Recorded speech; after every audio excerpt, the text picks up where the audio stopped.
Get back. Good afternoon, everyone. We're going to get this afternoon started. I think this morning went very well. I was almost as impressed with having the Skype session work as well as it did as just simply hearing about the movie. I wanted to thank Christy again for providing the projectors for today's and yesterday's sessions. And remind everybody again that the second screen session will be coming up and that there is the Disney app that you can download for that second screen. And I'm sure they'll put it up again at the beginning of their session. So at this point, oh, there it is again. All right. So we have our second keynote speech here. We have Elizabeth Daley from USC, from the School of Cinematic Arts. Dr. Daley was appointed Dean of the USC School of Cinema Television in May of 1991. She is the inaugural holder of the Stephen J. Ross Time Warner Dean's Chair. And under her leadership, the school has added 3 new divisions: the Animation and Digital Arts, in Interactive Media and Games, and Media Arts and Practice. They've also built the Robert Zemeckis Center for Digital Arts, established 25 endowed positions, and formed successful partnerships with a variety of entertainment and technology companies. In 2006, Dr. Daley presided over the school's official renaming as the School of Cinematic Arts by George Lucas and broke ground for a new complex that now includes 3 instructional buildings, 4 sound stages, and a production center. Elizabeth Daley is truly a force in the motion picture industry, and I'm very interested to hear what she has to say about how this new generation of filmmakers will handle all of the new technology we've been hearing about this weekend. So please welcome Elizabeth Daley.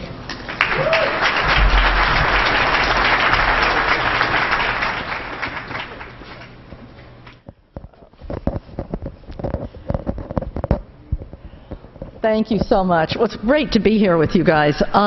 You know, it's funny, people say, "Oh, what do you do?" And I go, "Oh, well, I'm the Dean of the School of Cinematic Arts at USC."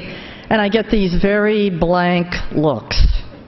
It's like, "You're the Dean of what?" And I suppose in this audience it seems strange, but it is interesting that as our field has changed so much and we've all grown so much in so many ways, people really often don't have any idea what we do. I'll get some answer like, oh, you make movies, huh? And I go, well, yeah, that's one of the things we do. Well, are you like a school of fine arts? Well, no, not exactly. And we go on from there, and sometimes I keep explaining, and sometimes I give up. But we probably should answer that question with a bit of history. The School of Cinematic Arts is actually celebrating its 85th anniversary this year. We began as a collaboration, which many people don't seem to know, between what was then the newly formed Academy of Motion Picture Arts and Sciences and USC in 1929. The first talkie, of course, was 27, the Academy was 28, and the first Oscars handed out, and we were 29. So Douglas Fairbanks, who was then president of the Academy, felt that the Academy should have part of its mission an educational program that was about the art of making films. Well, as you know, of course, Fairbanks was the heartthrob swashbuckler of the silent film era, with movies like The Thief of Baghdad and The Mark of Zorro and Robin Hood, in which he always had his sword. Well, fortunately for us, he also was a sparring partner with Rufus von Kleinschmidt, who was then president of USC. And together, they decided to start a film school.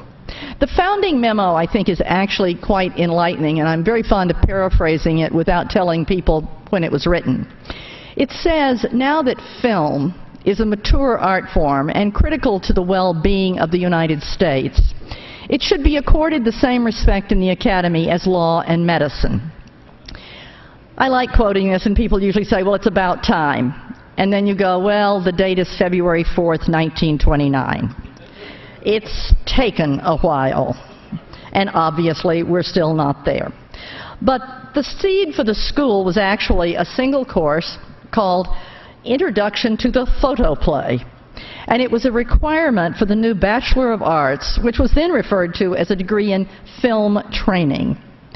It was actually a series of lectures by some of the most influential people in those beginning years of the industry. Fairbanks himself, Mary Pickford, Irving Thalberg, Clara Barringer, William DeMille, Ernst Lubitsch, and many others. One thing that hasn't changed, our faculty are still some of the most influential people in their field. You know, today, just to mention a few, we've recently been joined by Mike Fink, the Academy Award-winning visual effects designer, Tom Cito, one of the great animators, former president of the Animators Guild, and a very interesting addition in a man by the name of Dennis Wixon, who does interface design and helped design the human-computer interface for the Kinect system. Today, of course, we're a much bigger school. We have 7 divisions, which I think they have a slide for. Yes, which is the only slide you're going to get today. And each of these are substantial programs in their own right. There are 1,650 students in the school, in both the graduate and undergraduate program, a full-time faculty of over 100, and an adjunct faculty of close to 200. So it's a large operation from that little class of the photoplay. And of course, one huge change, we rarely use film. The digital technologies that are of concern to all of you who are here today are now deeply ingrained in every one of these divisions. 2 of them, at least, interactive media and games, and media arts and practice, would not exist if it had not been for the digital revolution. The entertainment and media industries have always been future-focused. Really, the history of the industry, from Edward Muybridge's first animated sequence of horses to the special effects filmmaking and virtual reality, has occurred within a few generations, 140 years. That kind of advancement, that rapidity of development, I think has made our industry always be in the state of anticipation and uncertainty. And in many ways, that's exactly what the school is like. Today, we're constantly trying to redefine and even reimagine what a cinematic arts school is and can be. Our greatest challenges aren't very different from yours. Keeping abreast of both technology and global markets, and being part of driving the rapid changes in technology so that they actually are beneficial to our industry. We need, in many ways, I think, to work together to take charge of our own destiny. You know, I tell students and their parents when they come in that there has never been a more exciting time to be part of this industry. Of course, that means it's also a time of challenge. But perhaps a closely kept secret is that we are actually a growth industry compared to many others. So I thought for the few moments I'm with you today, I might share with you some of the ways the school is embracing the future and asking our students to do so. The term cinematic arts is an indication of our revolution. In 1929, there was only film. The talkies indeed looked like they were here to stay. And students came to USC only wanting to make motion pictures for the big screen. By the 50s, television was well embraced within the school, and of course, color was with us. Today, the core of our work, the very core, includes visual effects, virtual production, performance capture, games, and immersive media, to name only a few. We have an entertainment technology center that has been instrumental in exploring such areas as digital cinema and is now looking at many of the issues that we're all coping with workflow. These are only a few areas of endeavor. And of course, what we are convincing our students is they need to know them all and embrace them all. In fact, I would say that our single biggest effort at the moment is to better integrate all of these divisions. The silos of the past won't work for us, any of us, any longer. A few simple examples that we give the students are looking at films, games, or television shows and finding one for us that is devoid of visual effects. So far, they haven't succeeded. We've asked, animations permeates all forms of media. I think it's very hard sometimes to even define what an animated film is anymore, except at the ends of the spectrum. Material needs to be produced for the smallest and the largest screens across multiple platforms. Digital assets need to be created that can be reused. This sometimes, I think, is a little surprising to students that we would insist on this, but we have some techniques for getting them to begin to explore it. It's indeed a new world of technology for production and distribution, and we are trying to embrace that. But what we're also trying to always say to the students when they come in, yes, everything has changed, and nothing has changed. The point of movies, television, games is still exactly what it was. It's great storytelling, it's great engaging experiences that we can deliver to audiences, experiences that they want to pay for. We may not use film. We often don't use cameras. We're immersing audiences in worlds that can never be experienced physically. Our definition of television is now less about a square box and more about the episodic nature of the content or second screens. We aren't really that concerned about how it originates, camera or computer. Our production pipeline is complex and distributed, as I'm sure all of you face, and we worry about metadata and workflow right alongside of sound and image. We're trying to understand how to expand the cinematic vocabulary so that we can embrace all of these new worlds that VR offers us, how we can understand the interface between the virtual and the physical worlds. In so many ways, the language of cinema is very, very well codified. There's not a person that couldn't explain what a cut is or a dissolve, that doesn't understand a little bit at least about placement in the frame. Maybe not how to do it right, but they know it's important. But when you move into these new technologies, these places that are taking us off the screen, we begin to have to think about how do those codes work there? What does it mean to move between scenes in a virtual world? What does it mean to affect time in a virtual world in the same way that we know how to do it in cinema? So these are all very interesting questions, not only for our media makers, but they're also very interesting questions for our critical studies, our scholars who are looking at them and saying, okay, how do we begin to articulate the expansion of the language that we have all spoken? We not only teach the fundamentals for media makers, but we're also very interested in teaching those people who are going to lead the business on the business side. And we want students to understand, whatever they're going to do, the incredible power of these medias to shape our world. We want our students to understand that the knowledge and the skills you're giving them, whether it's making a traditional film, a television show, or a virtual experience, have an enormous power to shape society.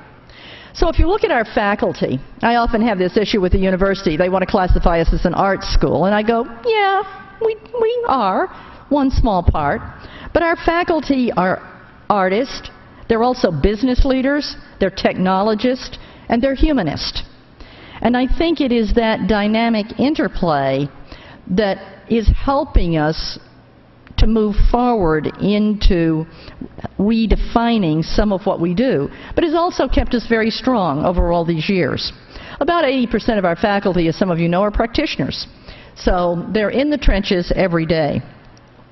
And while editing and camera and production design and writing and sound remain as central to our curriculum as they ever were, I think you would find it very interesting where we are actually integrating these disciplines into newer disciplines.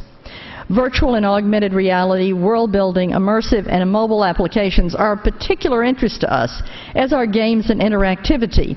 But when you go into the labs that are working on these, you are also going to find our screenwriters, our animators, our sound designers, because what we are still focused on is creating that experience. Alex McDowell, you're going to hear from later, so I'm not going to talk as much about him as I'd planned to. He'll be here with you at 3:15. He's the designer of such films as Minority Report and Man of Steel. And Alex recently joined our faculty to lead an effort in world building, and will be opening a lab on June 4th. This is really a very exciting exploration for us of how you take these technologies and build narrative experiences with them. The one that Alex recently showed here at CES, which some of you may have seen, we're doing in collaboration with Intel, the Leviathan project, which is based on young people's novels and a wonderful environment, a world inside a whale. And in that world, there are many stories. Now, what I think is interesting about this is beginning to look at how physical environments contain many, many different kinds of stories. And Alex will talk to you a little about his research. But I think for the industry as a whole, as we are faced with developing extremely expensive content, the idea that we can look at it from the point of view of building a world where we are going to create many digital assets that may be able to be used in many different ways, in games, in television, in other kinds of virtual experiences, and repurposed, is something that we all need to be addressing. We expect that world building and Alex's work will penetrate our entire curriculum. In fact, in our beginning screenwriting courses now, we have one class in which when students come in, they quickly discover that they are not going to write a script. You know, with the age of YouTube, there is the assumption, oh, I know how to do this, I know how to write a script, I know how to make my little movie. Well, there's lots of things we want to teach that are beyond that, even though that's terrific. But we say, okay, now what you're going to do is you're going to build a world. You're going to find the rules of that world, the parameters of that world, just as Alex did in Minority Report, where he fully defined that futuristic world. You're going to build that, and out of that, we will begin to discover what are the stories, what are the narratives. How is that world, in Alex's terms, a container for narrative? So that's one area very much in augmented reality that we're working in. In the mobile area, Scott Fisher, who I know a number of you know, his team has been assisting BMW in enriching the driving experience through mobile applications. I'm particularly fond of several in which when you drive your BMW past the Audi dealer, it responds to you by saying, "Beware of the trolls." There's another charming one when you place your keypad your key on the keypad in your house and you haven't driven your car all day. It informs you that it's been in the garage all day and it's bored. But it obviously has many other more practical applications, telling you where you've been, what's around, what exciting things you might find, telling you what music you've been listening to. But it acknowledges that seamless transition that we're all interested in between the various mobile worlds. When we leave our house to our car, how does that world go with us? How do our story worlds go with us? I said to Scott, actually, it simply acknowledges the fact that we all talk to our cars. But that seamless transition of recognizing the ubiquitousness of the mobile environment is much of what this is about. Another one of our young researchers, Jen Stein, has been working to employ the many, many sensors that are in our new building, over 2,000 in one building alone. And as they said, you know, sensors do a lot more than turn on your heat and air and lock the building down at night. So what she has done is to program them so that they actually begin to create a relationship with those people who live and work and visit the building. You may go into the building and it may well say, welcome, you know, there's such and such going on the third floor. You can opt in with your mobile phone and the screens all over the building will interact with you. You can add to the database about the building. You can add to information about it.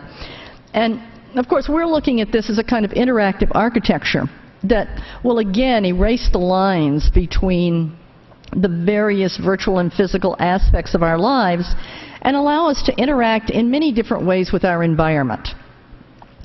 Another one of our graduate researchers who's really interested in what she calls immersive journalism has been working with virtual reality, the technology in part based with the Oculus Rift, that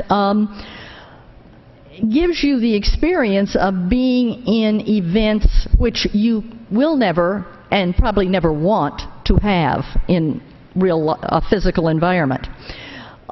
She had done several different projects, and we were recently commissioned by the World Economic Forum to bring one of these to Davos. And what it does is, it's called a Syria experience. It allows you to put on the headset, and you are standing in a street in Aleppo, and a bomb goes off. And it's very interesting to watch the way in which people react. I think we've all been struggling with virtual reality for so many years, and to see that there's finally a possibility for a real telepresence that is meaningful. We had people scream, cry, sit down and try to protect themselves. I had warned the young woman, Noni de la Pena, who did this. I said, you know, it's Davos, Noni. They're heads of state. They're heads of corporations. I don't know that they're going to put on a head mount that makes them look like a bug. But they did. And people were very, very moved by it. Why? I think two things were added to this, as they are to the work that Alex is doing, that we haven't often seen in the VR and augmented reality environment. They are narratives. They tell stories. They are projects designed to engage human emotion. And we also use very real audio in all of them.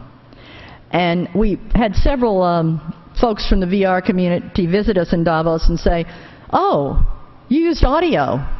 Oh, you told a story. And we went, well, we're filmmakers. Of course we did. But I felt that for the first time I was beginning with Alex's work and Noni's work to see the real potential for entertainment and for all of the things that we have all done together for so many years. Of course, our games division is very exciting for us, and I often get the question, oh, you teach games, isn't that in engineering? And you go, no, it's not. It's about entertainment experiences and educational experiences. And yes, we're delighted for our engineering partners, because we wouldn't do very well without code. But it is very much a program grounded in the affordances of cinema, in storytelling, in narrative, in human experience. Tracy Fullerton, who leads that program, focuses, and by the way was trained as a traditional filmmaker, focuses on innovative gameplay. What does it mean to actually play? We often have people from education and engineering come to us and bring us games, and they'll say, oh, we want to show you our fun little game. And you look at it, and you try to play it, and you finally have to say, it's not fun. Therein lies the problem. Because we are trying to focus on who's sitting on the other side of that. Today, some of the games they've done, they span ones that are being collected by the Museum of Modern Art as opposed to ones that are leading downloads on the PlayStation. And we've even done one called Collegeology that helps young people in the inner city play a game that will get them to understand how do you navigate the world of getting into college, which if you don't have a high school counselor is pretty foreboding. All of these projects are succeeding in no small part, I think, though, because they are bringing together teams of people that bring the most interesting and exciting parts of the new together with the most traditional aspects of cinema. As I said, animators, screenwriters, sound designers, visual effects artists are all involved in these projects. We have another interesting lab nearby these that is not devoted to entertainment per se, but I think works because it uses the techniques of entertainment. It's really designed for medical applications of all of these new technologies. Again, people say, why is that in a cinema school? And we go, because it's cinematic. We have a number of games that are designed to help paraplegics who don't find it very difficult to do their physical therapy. But if you can do it while you're playing a game and you win, they're much more likely to do it. There's another project they've recently done with a little creature called Pluff that I'm very fond of, that is a interface device to a digital character that enables autistic children to begin to understand affect and what it means to interact with other creatures. And unlike toys, Pluff has agency. If you hit him, he leaves the screen. This has been an exciting area for us to explore, and in many ways the medical school has become one of our best partners. I firmly believe, as all of our faculty does, that these projects are indeed succeeding because they are grounded in story and aesthetics as equal partners with technology. We try to ground all that we do in our fundamental concern about engaging people, and we want these experiences grounded in narrative and storytelling. Technology for technology's sake is not where we invest our time. We're very glad other people do. But what we are deeply interested in is the dynamic interaction between content and technology. And I think that is one of the things that many of the people in this room are in a great position to help us all move forward, to make that interaction truly productive. So, for example, while our screenwriters are very much focused on traditional drama and comedy, they're still very much looking at new platforms, second screens, crowdsourcing, fan blogs. And our producers are looking at new markets and the increasing globalization of the industry. In other words, I think whatever concerns our industry is concerning the school, and I assume concerning most of you. So I guess the message I would want to leave is that we try to stay close to these issues. They're the same issues that face you, and what we need really is all of you as partners. Certainly companies like Dolby and Sony and Avid and Intel and Quantel have all been wonderful partners for us over the years.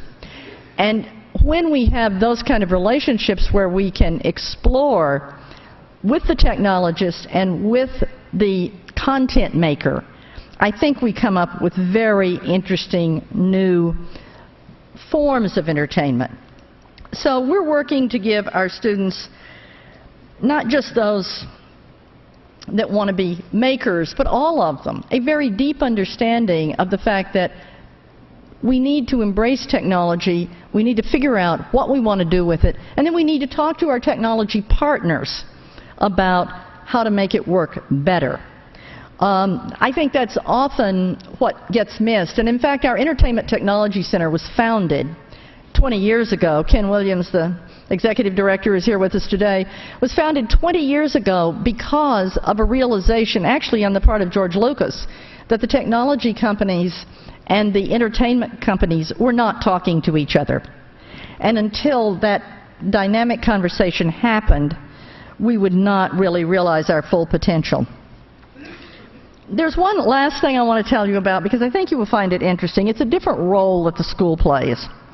And it's a program that is designed not for people who are going to join our industry, but it's designed for people who are probably going to work in other industries, but coming from a recognition that the language that we all use to make things for the screen and for the entertainment world is really a vernacular today, and that if students cannot read and write with digital media, they may be fundamentally illiterate.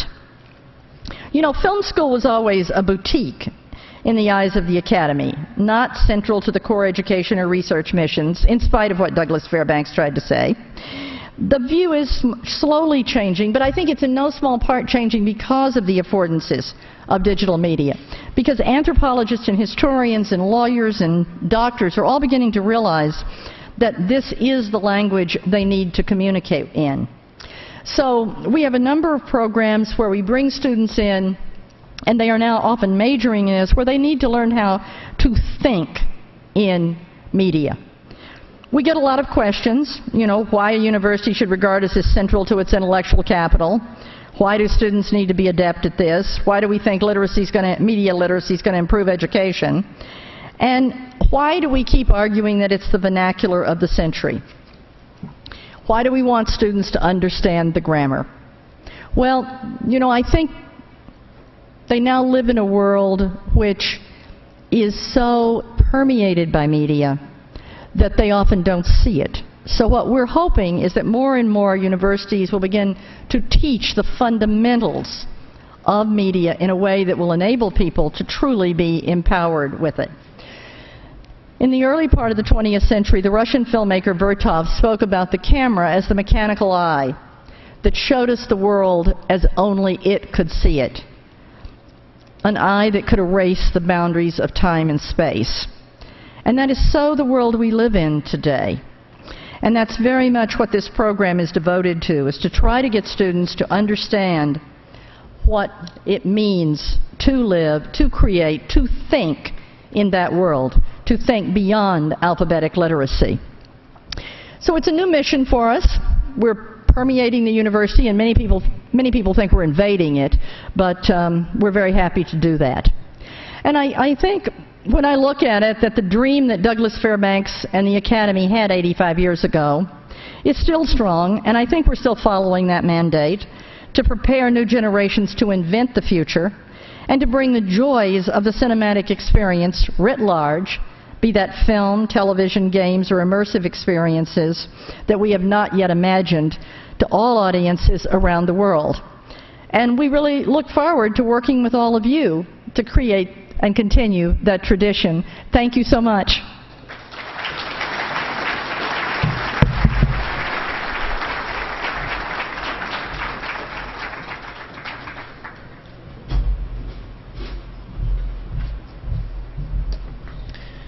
Well, I thought I knew a lot about what goes on at the school, because I do spend some time down there.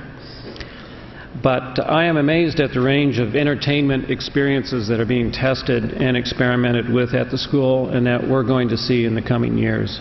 And it seems to me that any studio, any content owner that is not seriously engaged with the USC School of Cinematic Arts is missing out big time.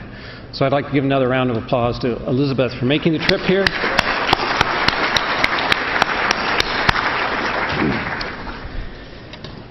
And one more of those experiments.